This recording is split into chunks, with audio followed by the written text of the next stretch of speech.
You are listening to a True North Eager Beaver media podcast.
The True North Eager Beaver podcasts are proudly brought to you by our founding sponsors, the Miss V Mysteries from Corvid Moon Publishing, your source for science fiction, fantasy, and cozy mysteries featuring a broad diversity of characters.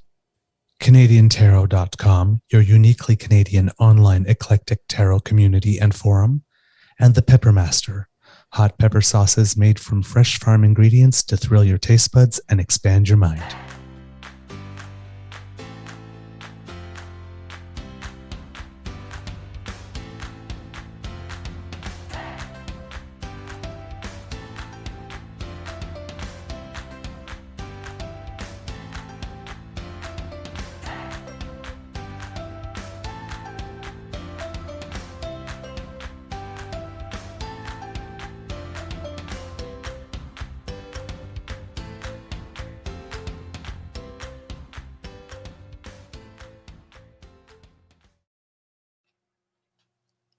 Well, hello kits and cubs, and welcome to Season 3 and Episode number 156 of the Daily Beaver Morning Show here on the Crier Media Network.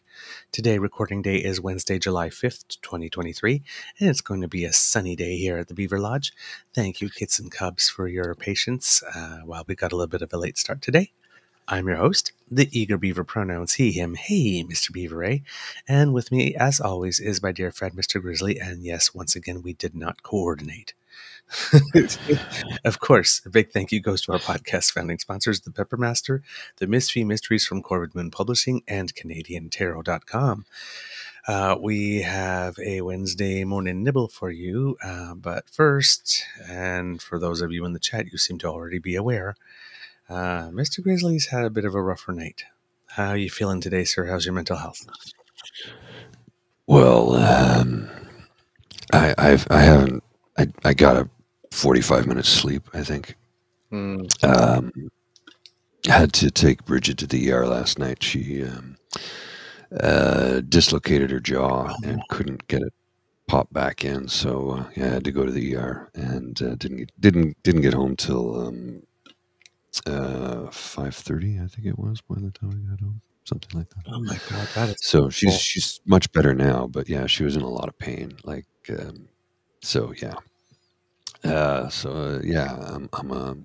brain is cream cheese right now, so that's where I am. Yep. We have a Kit Helen going extra gravelly beer. I was just going to say that, Mr. Grizzly, with a bit of extra growl here. Yeah. Oh my. Yeah. Oh my. Well, I hope everything is better. And I hope everything gets better. Oh, Kit Jam. Kit James. You bad boy. I'm not going to read that online. Naughty, naughty, naughty, naughty.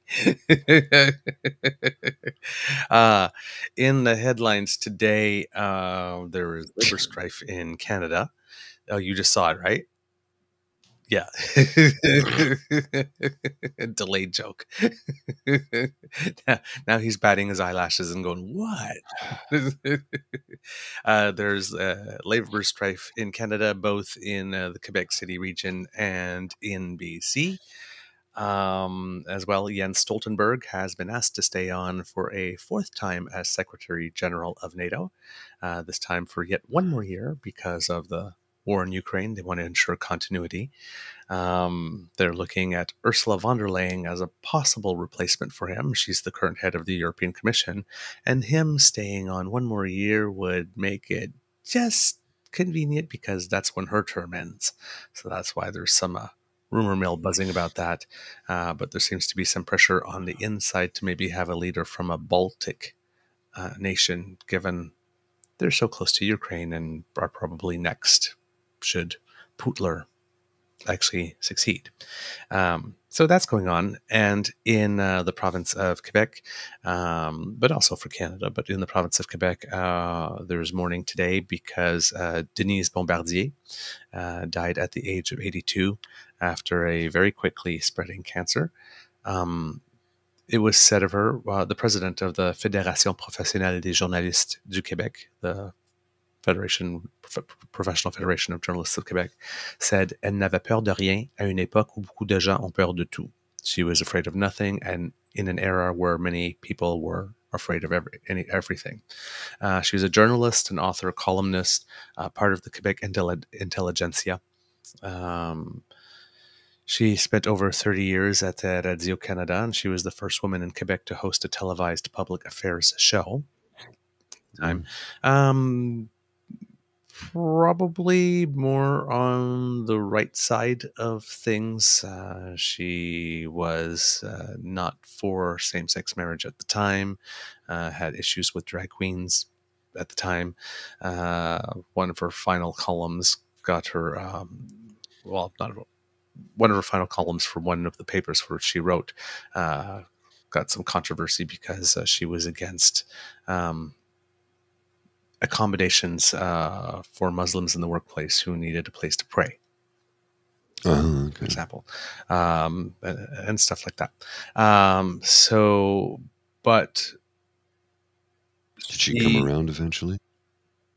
Not from what I can tell.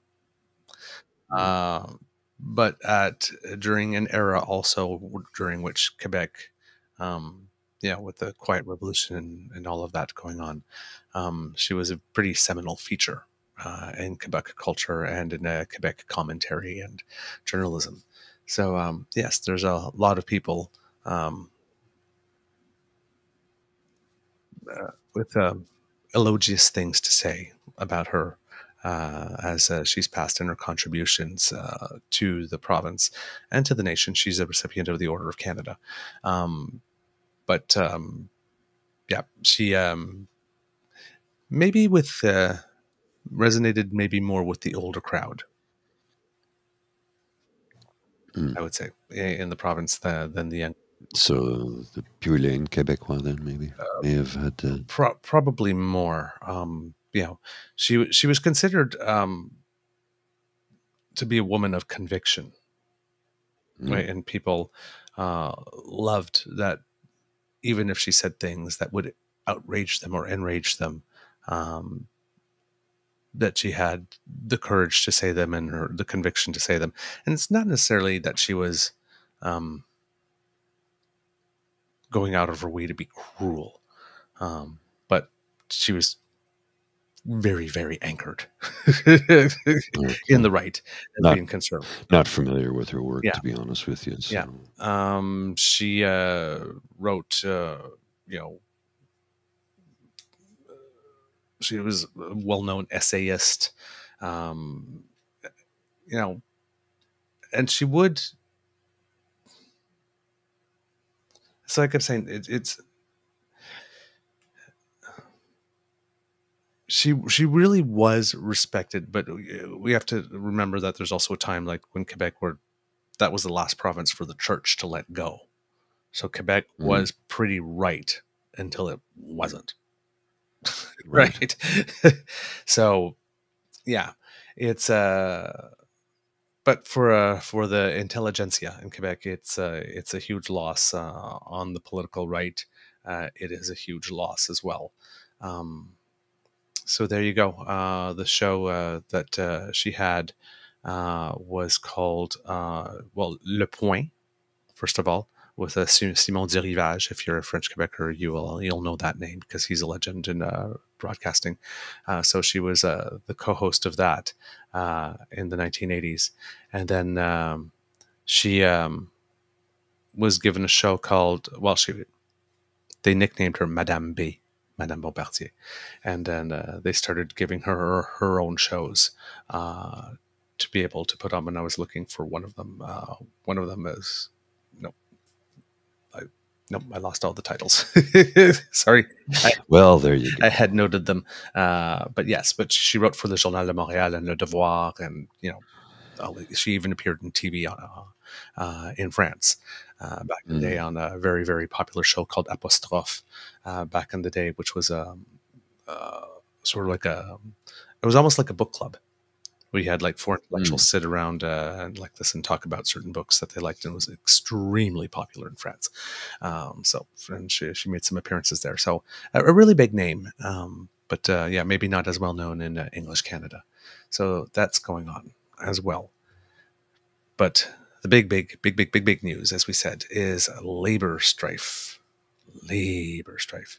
It seems that, it is the case indeed that at the port of Vancouver, in fact, at all over 30 ports in the province of British Columbia, there's a strike that is now in the fifth day. More than 7,400 cargo loaders are off the job. It's estimated that 25% of Canada's imports and exports flow through those ports, and about $800 million in cargo each day for about $225 billion a year in trade. So, of course, this has some people losing their minds. Yeah, well, the thing that kills me is Flip-Flop Boy, Pierre Poilievre. And Danielle Smith. Just the day before, a couple of days ago, was, we're all for unions and laborers and workers, except when you strike. Get back to work, you lazy fucks, is basically what they're both saying. Yep, basically. So they don't care about you. Oh. They don't. They don't. And if, I'm going to be passionate about this, but if anybody believes for a split second that Danielle Smith or Doug Ford or Pierre Poilievre or Blaine Higgs or any of these asshole conservative premiers and party leaders, if you think they give a bloody damn about a working class stiff like me, no. Yep. You are a pawn to them, nothing more. Mm-hmm. So they walked off the job on Saturday, I believe. The major concerns are wages and automation. About a third of all Canada's trade outside of North America passes through the port of Vancouver. It's a huge import-export port. About $5.5 billion in disrupted trade a week will be the subject of much consternation. The two sides are far apart, so far apart that the employer walked away from the talks on day 4, saying that nothing could be done in their opinion at the moment. The workers are upset because the port, according to them, is treating longshore workers who worked throughout the entire pandemic with contempt now that they're asking for better salary and conditions. They're worried about contracting out as well as automation and pay. The port workers voted 99.24% in favor of strike action in June. They weren't able to reach an agreement since then, and they issued a 72-hour strike notice on last Wednesday and started their strike at 8 a.m. on Saturday. Now, as soon as there's a strike, with anything involving rail or transport, right? Before the strike even starts, you get all the business groups. So you got the Canadian Federation of Independent Business, who has Yasmin Gannett speaking for it, saying the federal government must be ready to legislate workers back to the job. Like the strike hadn't even started yet. Right. The last thing the Canadian economy needs is a long-lasting strike at its busiest port. The last thing the economy needs is a long-standing strike anywhere. Like, maybe people trying to block trade at the bridges and the borders. Oh, no, don't. But that was okay, Mr. Beaver. You have to. That was okay because that made Trudeau look bad. Oh. Yeah, so that's okay. So conservatives were okay with that kind of. Yes, yes, yes, because it makes him look So, bad. You see, they want to make it his so problem. they have to legislate the workers back to work, but you can't legislate the occupiers out of the occupation if you're a Well, conservative. you know, rules for If thee, not for me. if trade is being held up at the border. Yeah, yeah, yeah. Because it's a cudgel for me to make Trudeau look bad. But this one doesn't make Trudeau look bad. So as far as conservatives Now are, they're walking out there, right, like chin up, ass out, like the convoy never happened when oh they're yeah, talking yeah, about this, yeah. right? Completely and utterly shameless. Hmm. Okay. So while you have all these people like screaming and yelling, and now they're really screaming and yelling because the talks broke down. How long is this going to go on? I'm already feeling some pressures. Well, yeah, if you had the next thing off the boat, well, then of course some businessman is going to say, "Gee, some business people are already feeling pressures." Well, yeah, of course. uh, Well, let's not forget how Skippy flip flopped about how great Canada was on Canada Day, and the following day tore it apart because of a strike going on at the Vancouver oh port, yeah, and then got mad at the Minister of Transport because he was talking about his running shoes. But if you read the article, who else was talking about their running shoes in that one article? of his deputy leaders, I believe. Yes. Yes, his deputy leader Lanceman. Oh yes, She was talking about her running shoes in the same article, Mi- but he conveniently didn't link the article. He just took a snippet out of it and put it in his tweet. yes, yes. Oh, so Miss Misappropriated Stock Photo 2022 was in Mm. the article, but it's only bad when the liberal was in the Yeah. article. Okay. Yeah.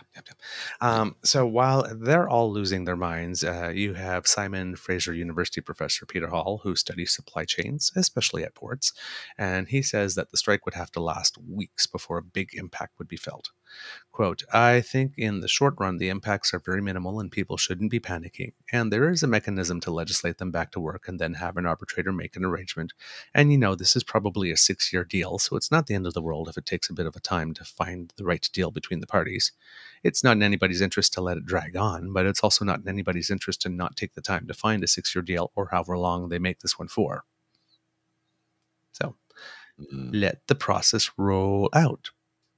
Because conservatives, as Mr. Grizzly says, keep on telling you that they're for the working man, and especially now that they're really trying to make inroads this with certain labor groups.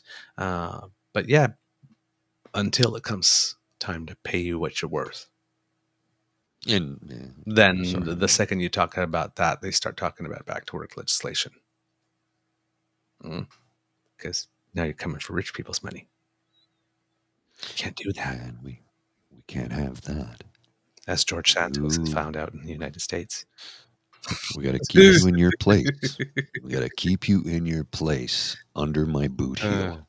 I'm just going to take a little side because I love talking about Georgie Gurl. Do you know he somebody helped him post bond, right? Yeah, And yeah, he yeah. said that it was his mother and an uncle. And Yes. then somebody said, "We should know who posted bond for you, given that you basically lie like you breathe, and you know we need to know if who's posting your bond might be somebody you might be protecting." So, of course, all that information is kept under seal. And then the judge said, well, of course, yes, we'll make that stuff public. You have until a certain amount of time to pull out if you like, if you don't Mm. want your name to be public.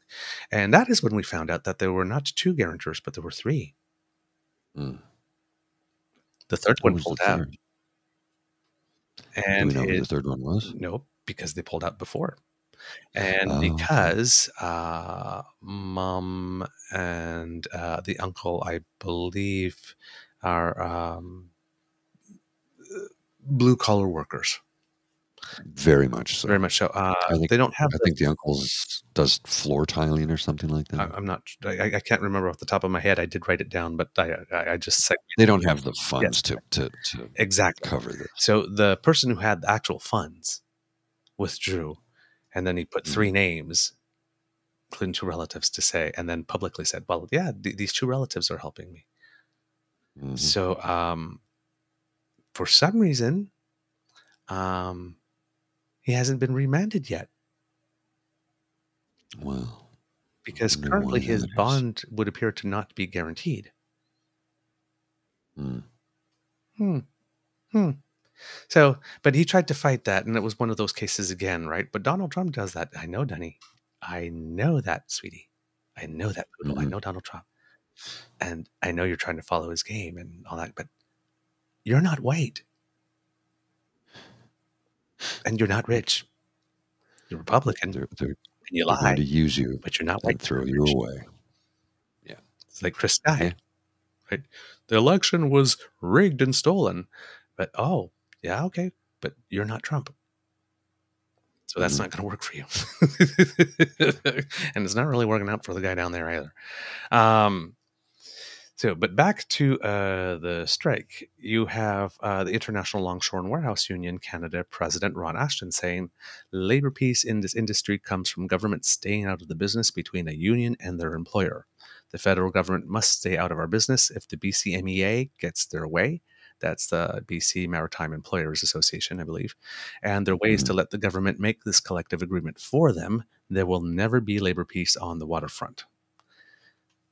So he's making a pretty big stance here. Federal mediators have been brought into the negotiations. Canada's Minister of Labour, Seamus O'Regan Jr., says that he was said from Vancouver, where he was with his representative, who the representative says he has no plans to leave town. But the Labour minister said that he will not impose a deal at this time. Now, that was in the early days when the strike was just being announced. 4 or 5 days have gone by, and the Maritime Employers Association has walked away from the talks, saying that the demands are, quote, outside any reasonable framework for settlement. Now, this is a typical play, but could possibly be that it's true. We don't know. Um, and like I said, businesses I've already saying that they are noticed lower supplies, and the Canadian Chamber of Commerce as well has already jumped in. 4 days was enough for it when the talks broke out. They're saying, nah, you absolutely need to do back to work legislation. Ottawa's position still for the moment is we are not getting involved. Quote, federal mediators continue to support the negotiations. We encourage both parties to immediately return to the bargaining table and remain there until a deal is reached. Collective bargaining is hard work. That's how the best, most resilient deals are made. And that was the Minister of Labour who said that in a tweet. So, in other words, if you're going to come running to me, I got nothing for you at the moment. Work it out. So that seems to be the position at the moment. Now, of course, the Liberals have a little pressure on the opposite side from the NDP because Mr. Singh has definitely come out on the record saying that he does not support back to work legislation. It's pretty much his standard line. We won't tolerate it. We won't accept it. We won't support it. We won't vote for it. Right. Um, but they do have that supply and confidence agreement, and while these types of things are not necessarily spelt out, I do believe that they do have some. Um, they did to talk a little bit. I don't know actually. You know what? That might because we always mention the 2, 3 big clauses, but there were over 80 clauses in that supply and confidence agreement, and I know they had to commit to anti-scab legislation. So, when you I believe one of them was Santa as well. Santa Claus. the Santa Claus. Come on. ah, I'm running on 45 minutes sleep. that's good. That's good. So, but I'm guessing if a deal had anti-scab legislation, well, then of course, back to work legislation is sort of, if it's not exactly on the same block, it's on an adjacent street. um, Brian Kingston, the president and CEO of the Canadian Vehicle Manufacturers Association, is mentioning that they're also already feeling it because of the just-in-time supply chains. But he says that in addition to parts for the supply chains, about 330,000 finished vehicles come through the port of Vancouver, and in Canada, 1.5 million vehicles are sold annually. At least those were the numbers for 2022. He says, we haven't fully rebounded from the COVID pandemic. North American assembly was about 15 million units last year, and that's a million short of what we were pre-pandemic. So a shutdown like this has an impact on the supply chain, and it's not good for if these discussions are breaking off. And then another group of people are saying, well, if we're talking about foreign investment, now that the United States has put that, Inflation Reduction Act and has given big incentives to people to come and establish themselves in the United States, that we have to meet one for one. Well, we just had the bridge closure, and if we have this one again, well, people are going to wonder whether or not Canada is a safe place to do business. It's labor negotiations. They happen in every country on regular cycles. I don't think that that's going to be an issue at the moment. But hey, each side has their spin doctors, so you throw them, right? What about business confidence? What about this? I mean, these are the things that you put in. It's actual spin, but it's not pure BS. Yes, these are these impacts. Yes, like I said, people are already feeling impacts. Yep, absolutely. But like not right now when they're saying people are still feeling are already feeling impacts, it's like in the many people are saying category yet, because as the professor from SFU said, that's a few weeks down the road yet before there's any major damage. Undoubtedly. Yeah. In the province of Quebec, in Quebec City, it seems that their public transit is on strike at the moment. And there too, in the province, Labor Minister Jean Poulet says that it's not appropriate at the moment to invoke back to work legislation. But the President Maud Mercier-Larouche, who's the president of the RTC, said in French, Je pense que le ministre se met la tête dans le sable. Avant, là, au début du conflit, on en appelait à son discernement. Là, aujourd'hui, j'en appelle à son humanité. La situation était soutenable. So basically, she says, I think that the minister has stuck his head in the sand. Before, at the beginning of the conflict, we were calling upon his discernment. Well, today, I'm calling on his humanity. This situation is untenable.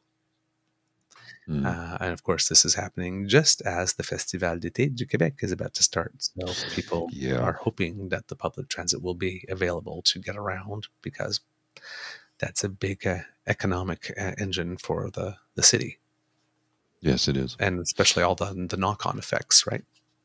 Down the line. So, well, let me just back up for a sec here. What you were talking about, how they're trying to say, this can negatively impact Canada on the global stage when, things like this are allowed to occur. Except here's the thing. Frankie Bubbles, which is the nickname for Francois Philippe Champagne. I like that. That's literally his nickname. I like it. I think so. He kind of digs it. He's an energizer, but he is bubbly. Well, I mean, he's making the case for Boring, selling Canada one deal at a time. It's largely because of his efforts that Volkswagen is building their plant in Canada. And all these other European companies are now looking at us going like, those boring old Canadians sure can work hard, and politically, they're super stable, and look at their economy. We really should invest. And Frankie Bubbles is just such a good fella, and he's done so much, and literally he has done so much. I was just reading an article about him the other day in Politico, and I had no concept of how much effort he has put into attracting mega business to this country, and he loves selling this country, right? He sleeps, eats, dreams this stuff. This is his wheelhouse. He's very, very happy there. He's loving this stuff. And the thing is, all they have to do is trot him out. If Skippy starts saying, we're going to be impacted negatively by these strikes, I'm like, no, I think these big companies that we're doing business with, and again, I know they're fully profit motivated capitalists, of course, but they still want to do business with a country that's going to, treat its people fairly. Well, and the other thing that they've noticed, all these things that they're saying are knocks against us are not actually knocks against us. They saw January 6th happen, And then they saw what happened in Ottawa. And the whole world witnessed the textbook, kid glove dismantling of an occupation. We did that. We gave people lots and lots of right to protest, way more than a lot of people thought that they should have. And then when it came time to put an end to it, we did rather effectively and without any violence whatsoever. No riot squad. It's textbook method. It's the textbook method and how to do it. Mm-hmm. And then they saw us deal with COVID. And we got out of this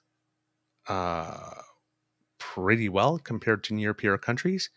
And economically, we pretty much emerged from it as good as anyone could have expected to, considering the hits taken to the economy.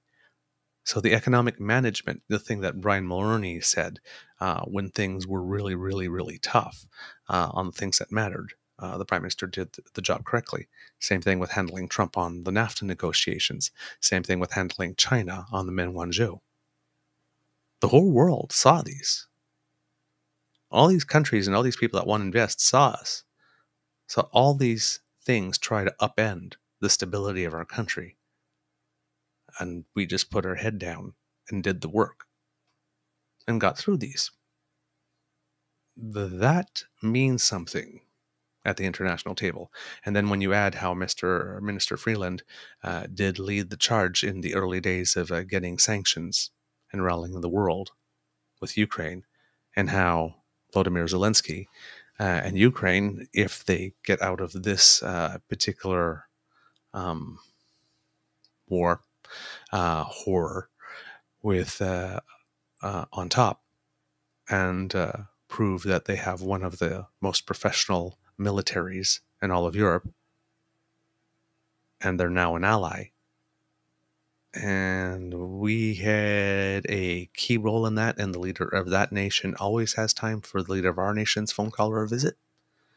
You put all of those things together that people have been witnessing, right? Handling Trump, COVID, being at the forefront in Ukraine, how our economy is being diversified, how we emerged from COVID economically, all of these things.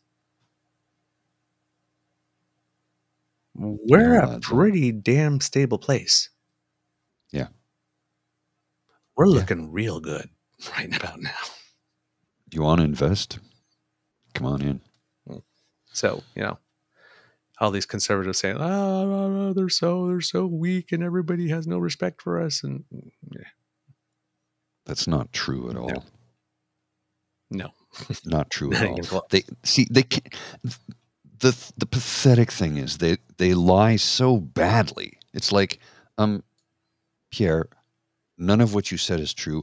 Here's the truth. Here's articles from Bloomberg, from the Financial Times, from the Washington Post, from the New York Times, from the Guardian, the Telegraph. Like, the whole world is reporting on how great it is to invest and do business with Canada because they're so stable. Their economy is so, like, come on. It's so easy to disprove their lies. They can't even lie good. There's not a damn thing that party can do good. They can't even lie to us good. They need for us to be doing bad for their narrative. Like, when they keep on saying they're cheering for Canada to fail, it's almost like they are. Mm-hmm. Yeah.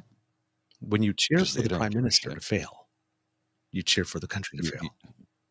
Well, and let's remember, no matter what, Skippy has his golden parachute, right? Right.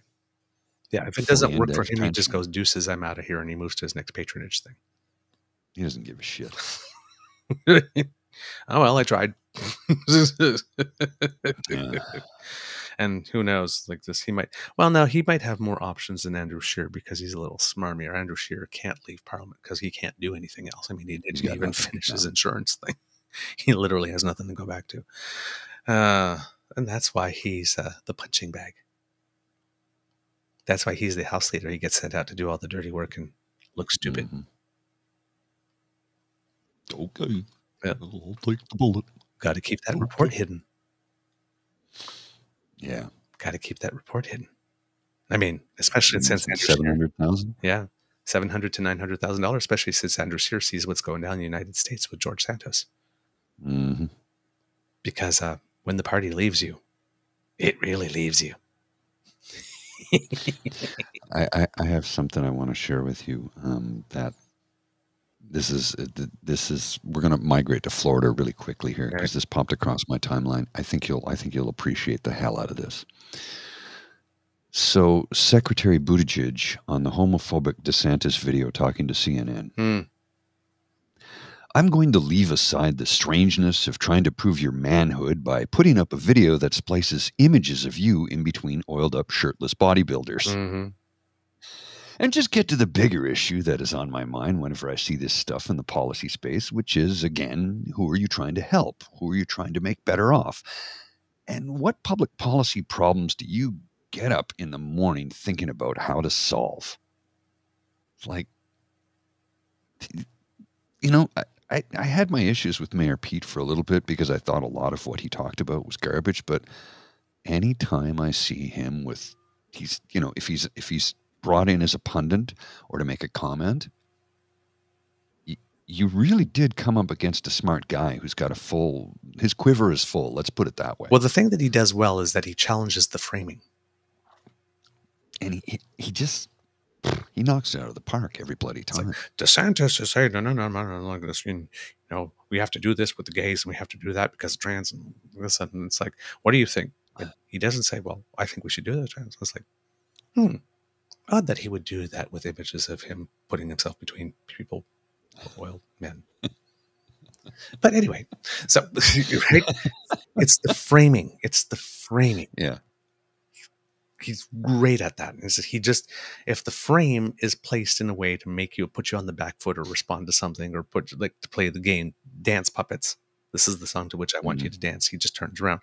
It's the same thing, similar to what somebody will do when you ask a question and somebody turns around. Well, that's not the question. What the real question is, and then you answer the question that you wanted to answer.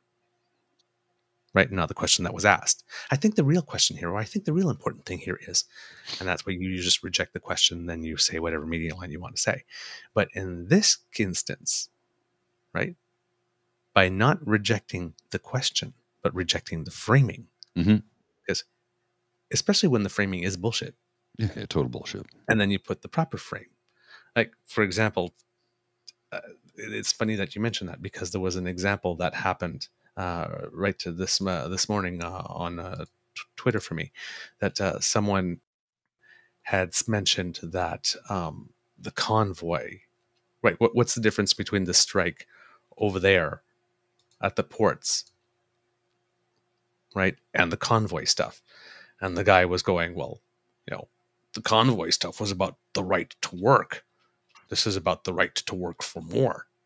Surely you can see the difference. There we go. I have it right here. Excellent. For you, Mr. Grizzly. And it was like, nope. I'm going to put out I call BS alert. That is wholly incorrect.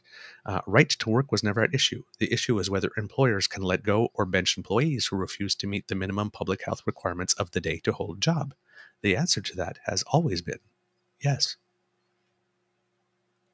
But it was like, Windsor, Coots, and Ottawa were simply about the right to work, while the strike was about the right to make more money. Do you see the difference? And that was in response to a tweet by Diane Marie at Diane Marie Posts, which I highly recommend as a follow. Yes. As an account, by the way. It's amazing how many conservatives are emerging from the woodwork to complain about the damage to the Canadian economy posted by the strike at the Vancouver port, but were silent as tombs over Windsor, Coots, and Ottawa, as I mentioned earlier. So, yeah, just, sliding scale morality. Well, sliding scale of morality. Here's two good quotes from Mayor Pete. One thing about my marriage is it's never involved me having to send hush money to a porn star after cheating on my spouse. But whoa. And this one is one of my favorites. They're going, why do you have the guts to stand up to President Trump? I don't have a problem standing up to someone who was working on season 7 of Celebrity Apprentice while I was packing my bags for Afghanistan. Like, Oh, boom. zing. That's how you play the game. He plays it well. That's how you play the game. There's a there's this thing on YouTube that always makes me laugh. If you ever go watch it, it's called a Bonjour Belle or something. Okay. So it's basically the opening of Beauty of the Beast, but they have a drag queen in back singing instead and redoing the words.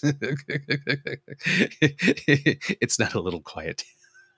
But at one point, there's a little kid like this skipping rope like this, and like this bell pats the little kid on the head, right? Good job, like this, and you hear the drag queen back going, "That's how you do it, bitch." It's like, "That's how you do it, bitch." Boom. Yes, sir. I love that guy. See, that's a fabulous gay man. Think this, and Yeah. Oh, yeah. he's not a big guy, right? No. And he looks like the Boy Scout next door. He got that baby face. And he speaks like Like, 6 languages too, I think. right. And so wholesome. Like you said, Mhm. like he is literally, if there was a, when we talked about Barack Obama saying that he had to be like the perfect black president, Mhm. if ever there was a gay president, he'd have to also be a perfect, like, that's this Yeah. guy. Yeah. Yeah, well, That's this. and he keeps winning people over by his commentary. When like you said, he reframes everything. I have one quick clip that was just sent to me a moment ago that I want to put on the screen here in a second, and then we got to wrap because it's like I actually have to go to work, and I don't know how I'm going to function today, but there's not enough coffee in the world for me today. This is the Freedom Convoy, calling Freedom Convoy 2023. Canada Unity.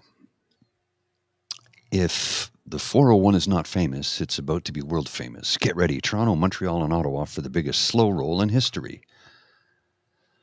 Well, the 401 doesn't run to Ottawa to begin with. That's the 416 and the 417. The 416 connects to the 417, which becomes the 40 when you cross into Quebec. But Tell me hey, you don't know the culture without knowing the culture. what's a little geography amongst friends? Honk honk Freedom Convoy 2023 is green for 10/8, so August 8th, August 10th, I guess. Yeah, it's August 10th. Starting August, the start launch date is being organized, but he just said it's green for August 8th. Okay, end date when the policies are changed. This will not be a weekend rally, folks. Prepare to dig in every single day for months or as long as it takes. We will not stop until the policymakers change the policies that parents from one side of Canada to the other side of Canada have deemed harmful to kids, and parents are removed from every corner of Canada. Let that sink in. Oh, We are not okay. holding the line anymore. We are pushing the line back. We will save our children. Save our children. They can't even get the hashtag right. We're not dealing with rocket surgeons here.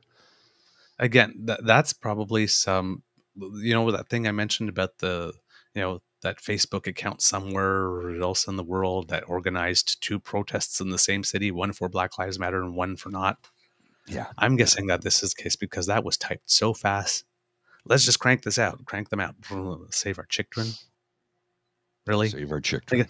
And do you We notice should get that. the Let's get that trending. Let's get yeah, that. Save our save the children. and um do you notice the inherent flaw in that plan? Uh-huh. They're going to do a slow roll that's not going to stop until the policy is implemented, but the destination point of the slow roll is finite. When you start a slow roll with a finite destination, but you say you are going to roll for an indefinite period of time, you open the door to the possibility that the period of time will extend beyond the distance of the slow roll, even if you roll as slowly as that vehicle will allow you. Mm-hmm. Not too bright. And you are dealing with the guy that outweighted China on Manwangzhou, if you want changes out of Ottawa. If China couldn't get the guy to bend, good luck with that. Yeah. Oh yeah, did you know that? Children. Did you save our children? IBEW Local 636 is on strike here in Ottawa. That's Ottawa Hydro, basically. Unionized employees at Ottawa Hydro have been on strike for 7 days, looking for safer working conditions, updated health, paramedical benefits, and fair compensation. So day 7 of the strike says, let's talk. The company has not answered our request to meet since May 25th. That's 40 days. We have repeatedly reached out, but every request has been ignored. Come back to the table. Safety is serious. And you know what? I meant to talk about that last week because it had started last week and I just got sidetracked. And anyway, I want to thank a couple. Tavi G just sent me that link, and the previous was from Argosy Acres. That's their Twitter handles. So thank you both for that. I appreciate it. And we got to wrap up. I gotta shower and change and get into the office because it's late in the morning for me, and I got to be a functioning human being at some point. Oh boy. You know, All right. sometimes it's like I have built-in job security because I'm the only person who does my job, but it means I can't take a day off either. Never make yourself indispensable. You'll never. And get I don't promoted. want to be that way. But and I'm trying to actually get somebody trained on staff to do it, but we're too busy. Yep. So I'm going to schedule something and just say, this is what we're going to do. I'm going to set it up with the boss and say, I'm going to give a training seminar and a video and get it done so that, you know, if I have a sick day or a day like today could have been a great personal day because I'm exhausted, you know. Anyway, that's my personal issue that I have to fix. And anyway. Well, kids, that's the end of this episode of the Daily Beaver podcast. We hope you love listening to us because we love making this for you. Please send a little burst of energy to Mr. Grizzly. You're going to need it for the day. Yeah. Remember that sharing is caring and word of mouth is priceless. Let your peeps know about us. Thank you very much. And because democracy is something that you do, please, please, please write your MPs, your senators. Remember, it's free. Have some comments. Put the postal code on. Darn, I used to remember it. I was trying to remember it off the top of my head so I can just mention it. And I think it's K1A. K1A. Oh, I can't remember the rest of it. Yeah, OGO, but yeah, don't quote me on that one. If you really like this podcast, and of course donate to the Red Cross, please.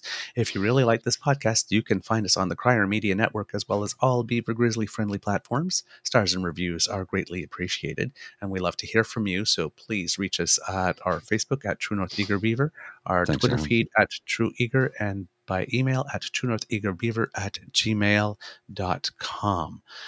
There you go. Yes, absolutely. Yes, thank you, Kitty Lane. Have a beyond awesome day, everyone. And remember to smash that button before you leave.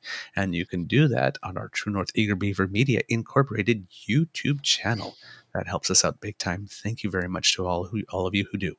If you'd like to get something from us as soon as it comes off the bandwidth via our pod page, that is podpage.com/the True North Eager Beaver. Individual words, lowercase letters with a hyphen between each one of them. And that's how you can subscribe to us. We can't do this without your kind and generous support, and we did have a tip come in yesterday, but since you got to go, we'll mention it, give it more credit on the next show. So if you feel that we've done a particularly good show for you today, if you're watching, you can scan the QR code by Mr. Grizzly's head there, and if not, you can go to ko-fi.com/eagerbeaver, lowercase letters, all in one word, and that's where you can make your contribution to our emergency hydration fund. That keeps us going. And today I'm handing my contribution over to this guy over here. Yeah. Suffering. Yeah. He needs it. All right. So, yeah. Don't buy me a hot chocolate. Buy him an extra coffee. From the Beaver Lodge. Pardon? Perhaps an espresso. I make it back there with a little twist. You should try it. You like it. Do you remember that from Beverly Hills Cop? No, I missed that one. I don't think the Beverly Bronson Pinchot when he when he shows up at the art gallery. Yes. Would you like an espresso? It's nothing. I make it for you back there. It's a little tiny. You should try it. It's good. Yes.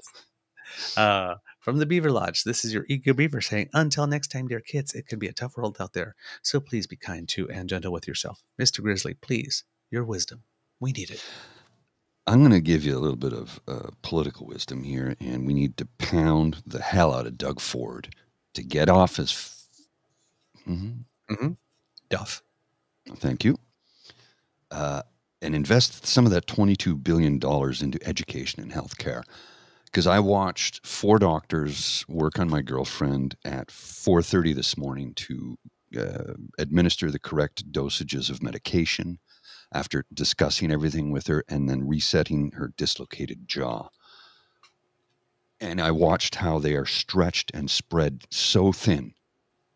And the nurses are incredible. All of our healthcare workers do so much to take care of us when we are sick or ill or injured. And we've got a premier who hates them and wants to privatize everything and profit off of it. So fuck Doug Ford and thank a healthcare worker and write to Doug Ford and tell him you want that $22 billion invested in public health care and public education. All right. There you go. Listen to your Mr. Grizzly. Mr. Grizzly, please roll up credits.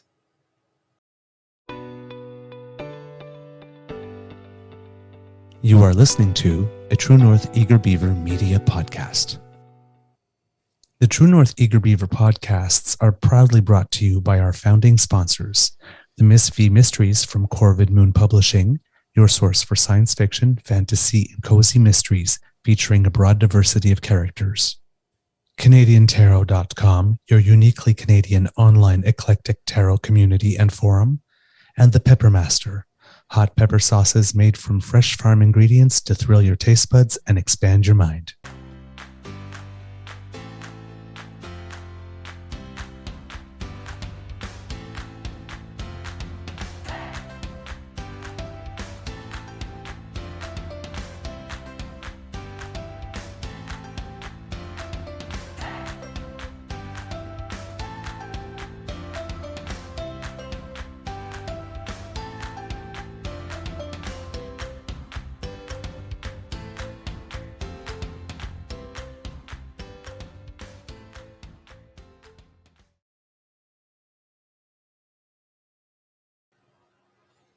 And Mr. Grizzly, I know it's not the one that you had probably hoped for, but happy birthday. Thanks. We'll celebrate more tomorrow. Okay. And congratulations to our friend Charles Adler on the debut of his new podcast, The Charles Adler Show. Please do subscribe and give it a listen. All right. See you soon. Bye. Take care.